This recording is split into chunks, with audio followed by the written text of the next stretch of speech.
terasa ini sudah hari Minggu ya. Siapa di sini yang sudah rindu sekolah Minggu? Saya Kak.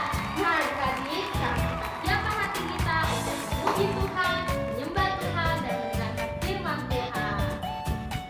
Sebelumnya kita berdoa dulu, tapi adik-adik duduk yang rapi dengan sikap berdoa, kita berdoa kepada Tuhan. Tuhan Yesus, terima kasih untuk sore hari ini kami diberi kesehatan dan kita berkumpul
Shalom adik-adik Joyful Kids yang dikasihi Tuhan, ketemu lagi dengan Kak Michael di sini. Saat ini kakak akan menceritakan tentang perumpamaan mengampuni. Nah, perumpamaan ini dapat kita baca di kitab Matius pasal yang ke-18 ayat ke-21. Nah, di situ menceritakan mengenai pertanyaan Petrus, salah satu murid Tuhan Yesus, yang menyampaikan kepada gurunya, yaitu, "Tuhan, berapa banyakkah aku harus mengampuni saudaraku jika dia bersalah kepadaku?" Tanya Petrus, "Apakah 7 kali?" Ternyata Tuhan Yesus menjawab, 70 kali 7 kali. Wah, seperti itu ya. Nah, penjelasan mengenai hal tersebut akan kita saksikan melalui video singkat yang akan kita lihat bersama-sama berikut ini. Selamat menyaksikan ya adik-adik. Happy Kids TV. Nek, nenek, kami datang, Nek. Oh, cucu-cucuku sudah datang ternyata. Ya, iya, Nek, kami mau mendengarkan cerita tentang Tuhan Yesus. Oh iya, nenek punya cerita, suatu perumpamaan tentang mengampuni. Wah, ya, semua mendengarkan ya. Suatu hari ketika Tuhan Yesus mengajar, datanglah Petrus bertanya kepadanya, "Guru, berapa kalikah aku harus mengampuni saudaraku yang bersalah kepadaku? Apakah 7 kali?" Tuhan Yesus tahu bahwa semua orang harus saling mengampuni. Oleh sebab itu, ketika Petrus bertanya, maka Tuhan Yesus pun menjawab 70 kali 7 kali. Maka Petrus pun terkejut dan bingung. 70 kali 7 kali?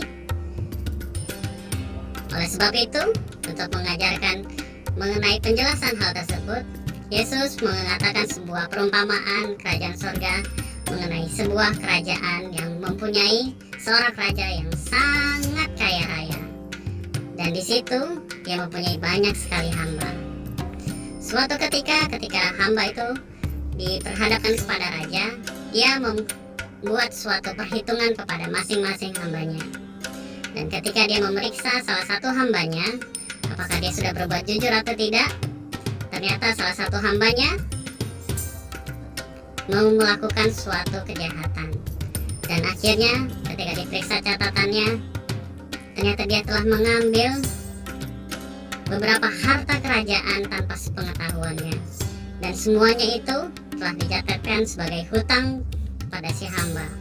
Karena raja pun tahu, maka dipanggillah hamba tersebut ke hadapan raja. "Hai hambaku yang jahat, aku tahu perbuatanmu.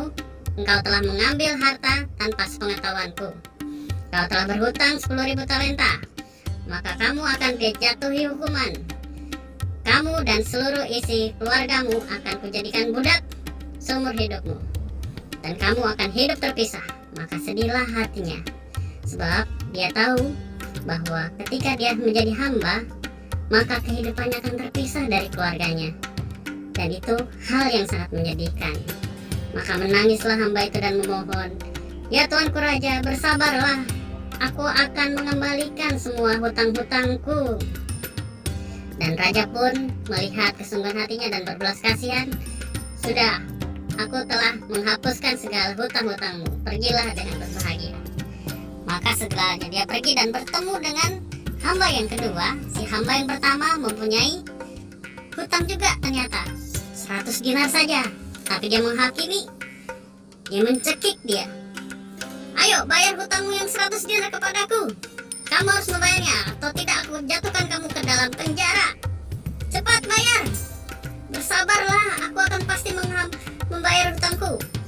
Dan akhirnya teman-temannya pun melaporkan kejadian tersebut kepada si raja. Dan dipanggillah hamba yang kedua. "Ya Tuanku Raja, inilah hamba yang kedua yang telah menghakimi si saudaranya, dan dia pun dijatuhi hukuman." Nah, adik-adik, begitulah kesimpulan cerita, bahwa kita harus saling mengampuni. Baik, Nek, aku mengerti akan cerita ini, bahwa kita harus mengampuni karena Bapa di surga telah mengampuni dosa-dosa kita. Baik adik-adik, semuanya sudah bagus. Semuanya jangan lupa ya untuk rajin berdoa dan mengampuni satu sama lain. Baik, Nek. Terima kasih untuk ceritanya. Sampai jumpa adik-adik. Nah, adik-adik sudah menyaksikan video tersebut kan mengenai hamba yang pertama dan hamba yang kedua. Siapa yang jahat tadi? Hamba yang pertama kan? Nah, sebelum kakak ambil kesimpulan dari video tersebut atau cerita yang disampaikan tadi, kakak akan menjelaskan mengenai istilah yang tadi disebutkan, yaitu dinar dan juga talenta. Nah, 1 dinar merupakan upah orang bekerja 1 hari. Jadi ketika orang bekerja 1 hari, dia mendapatkan upah 1 dinar. Nah, sedangkan 1 talenta sama dengan 6.000 dinar. Berarti dia sudah mendapatkan upah 6.000 hari atau setara 16,6 tahun. 16 tahun bekerja. Nah, tadi sudah disebutkan berapa hutang hamba yang pertama tadi? 10.000. Wah, kalau 10.000 talenta, berapa hari dia bekerja? Cara hitungnya 10.000 dikali 6.000. Berapa tadi? 10.000 kali 6.000 sama dengan? Ya, betul, 60 juta. 60 juta dinar atau 60 juta hari bekerja. Nah, siapa yang bekerja 60 juta hari? Banyak sekali, bukan? Nah, sedangkan hamba yang kedua, dia hanya berhutang kepada hamba yang pertama atau yang tadi itu hanya 100 dinar saja. Bayangkan, 60 juta dibanding 100. Tapi dia menghakimi, dia mau menghukum. Padahal dia sudah lupa bahwa 60 juta dinar tadi itu sudah dihapuskan oleh raja. Nah, oleh sebab itu, kesimpulan dari cerita ini adalah apabila kita sudah menerima karunia pengampunan dari Tuhan, maka wajib kita sebagai anak-anak Allah harus mengampuni saudara-saudara kita. Nah, sebab di kitab Matius pasal 6 ayat 18 berbicara seperti ini. Jikalau engkau tidak mengampuni dosa saudaramu, maka Bapamu yang di surga juga tidak mengampunimu. Nah, siapa adik-adik yang di sini mau tidak mau mengampuni? Gak mau aku gak mau maafin dia. Tidak akan. Hati-hati, kamu tidak akan diampuni oleh Bapa di surga. Oleh sebab itu, mari kita sama-sama minta ampun, mari kita sama-sama minta maaf dan saling mengampuni. Ya, adik-adik, cukup sekian kesimpulan yang kakak sudah sampaikan. Sebelum kita tutup firman Tuhan ini, mari kita tutup dalam doa ya. Kita lipat tangan dan tutup mata, kita berdoa. Tuhan Yesus, terima kasih atas firman Tuhan yang boleh disampaikan melalui perumpamaan ini ya Tuhan. Dan kami juga Tuhan mau belajar mengampuni kesalahan orang yang bersalah kepada kami. Ampuni Tuhan apabila kami pernah tidak mengampuni atau menyimpan kesalahan orang yang bersalah kepada kami.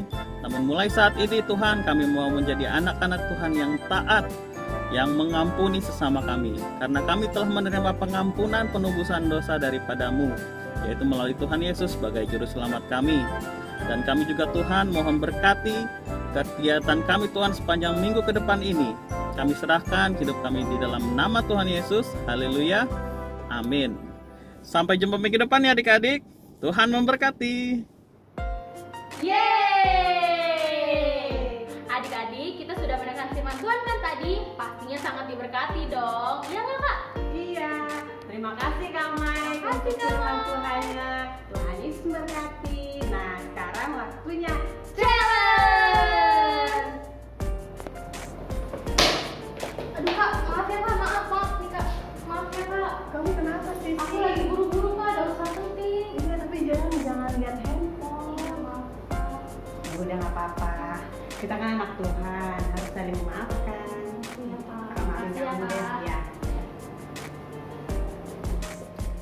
Challenge kita adalah Membuat video dan ceritakan pengalaman adik-adik ketika kalian memaafkan teman kalian yang salah atau yang nyakitin hati kalian. Seperti video tadi, kakak memaafkan teman kakak yang mendorong kakak.